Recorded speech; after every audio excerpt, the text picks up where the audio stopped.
Police கூப்பிடுவாங்க, மேல மாதிரி புகார் இருக்கு அப்படின்னு. உடனே தாங்க நான் வந்துட்டேங்க அப்படின்னு சொல்லி போலீஸ் போய் பாக்குறது. உடனே போலீஸ் பிடிச்சி ரிமாண்ட் பண்ணிடுவாங்க. வெளியே ஒரு ரிமாண்ட் ஆகுறது, உள்ள இருக்கிறது, பெயில் ஆகுறது, திருப்பி வந்து ரிமாண்ட் ஆகுறது. இதுதான் இப்படிதான் போகுது. 2021 கூட ஒரு இன்சிடென்ட்ல ஒரு ரியல் எஸ்டேட் மேட்டருக்காக போயிட்டு இந்த ஆபீஸ்ல உட்காந்துக்கிட்டு இருக்காரு. அங்க லிக்கர் எடுத்துக்கிட்டாரு, மதுபானம் எடுத்துக்கிட்டு இருக்காரு. அவர் தெரியாது இன்னைக்கு டேட்ல வந்து நம்மள வந்து மீட் பண்ண போறாங்க, யாரும் இல்லையே அப்படின்ற ஒரு மைண்ட் செட்ல நம்ம வந்து எந்த ஒரு பிரச்சனையும் இல்லை, நம்மளுக்கு யாரும் எதிரிங்கலாம் இல்ல, நம்ம மட்டும் தான் இருக்கோன்ற ஒரு மைண்ட் செட்ல இருக்காரு.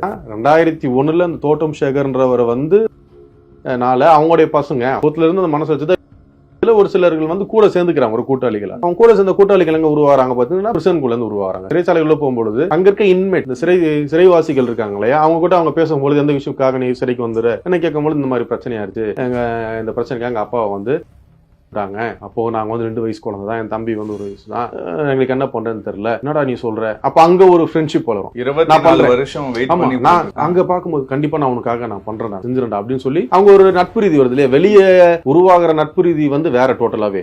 சிறைச்சாலைக்குள்ள உருவாகிற நட்பு ரீதி என்ன ஆகும்னா, இல்ல உணவு இருக்காது, இல்ல தண்ணி இருக்காது, ஃபுல்லா கொசு இருக்கும். அந்த இடத்துல வந்து பேசும்போது அவன் கஷ்டப்பட்டே இருந்திருப்பான். கூட பார்க்கும்போது நீ இப்படி பார்க்கணும், அவன் என்ன பண்ணிருப்பான், சாப்பிடுறா ஆறுதலா சொல்லி பார்க்கும்போது ரொம்ப க்ளோஸ் ஆயிரும். அந்த நட்பு வட்டாரத்தை வச்சுக்கிட்டு வெளியே முக்கால்வாசி வெளியே நடக்க வேண்டிய விஷயங்கள் எல்லாத்தையுமே சிறைச்சாலைக்குள்ளதான் இவங்க பிளான் பண்ணிட்டு வருது. வெளியே இருந்து திட்டம் திட்டதே இல்லை. உள்ள இருக்கும்போது இவன் என்ன பண்ற ஏது பண்ற ஒரு சிறை காவலர்களும் போயிட்டு இந்த உள்ள இருக்க சிறைவாசி வந்து என்ன பண்ற, இவன் ஏன் பேசுறான், இவன் அவன்கிட்ட பேசுறான் கண்காணிக்க முடியாது. உள்ள அவ்வளவு பேர் இருக்காங்க. இதுல ஒரு 100 எக்ஸாம்பிள் சொல்றேன். 100 பேர் உள்ள சிறைக்குள்ள இருக்காங்கன்னா 100 பேர்ல 40 பேர் எதுக்கு சிறைக்குள்ள வந்தனே தெரியாது. சும்மா கூட இருந்திருப்பான், அவனே சேர்த்து உள்ள கேஸ்ல போட்டிருப்பாங்க. ஏன் நீ போட்டீங்க கேட்டா, நீ ஒழுக்கமானவன் தான், எதுக்கு உங்க கூட எதுக்கு உனக்கு பழக்கம், இந்த மாதிரி நிறைய கேஸ் இருக்கும். நீ ஏன் வந்த இப்பவும் அதிரடி கலெக்ஷன், சரவெடி செலிப்ரேஷன்.